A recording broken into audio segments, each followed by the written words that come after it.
నగరంలో పురుగు మందుల షాపుల్లో విజిలెన్స్ అగ్రికల్చర్ అధికారులు తనిఖీలు చేశారు. ఓ షాపులో గడువు తీరిన 2 లక్షల విలువైన పురుగు మందులను అధికారులు గుర్తించారు.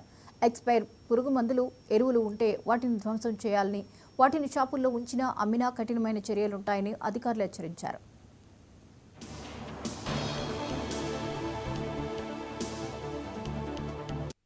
ఇక్కడ మనము స్క్వాడ్ నిమిత్తం నేను విజిలెన్స్ ఏడీ అగ్రికల్చర్ సంబంధించిన స్క్వాడ్లో మేము ఈరోజు రావడం జరగగా ఇక్కడ మనకు ప్రొపరేటర్ అయిన రాంబాబు గారి షాప్లో ఎక్స్పైరీకి సంబంధించిన స్టాక్ ఒక రూమ్లో నాట్ ఫర్ సేల్ అనేసి బోర్డు పెట్టి ఆయన పెట్టడం జరిగింది.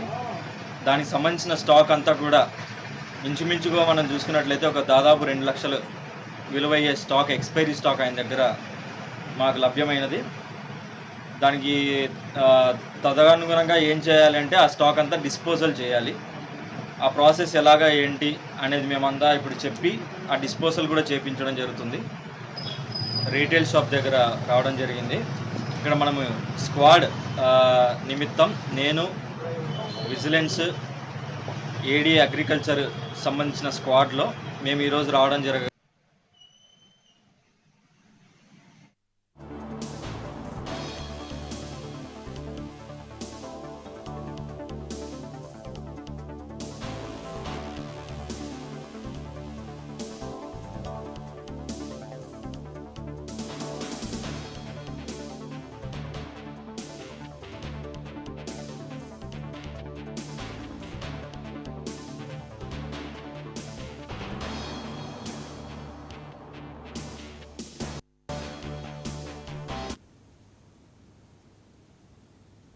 కాకినాడ జిల్లా పిఠాపురం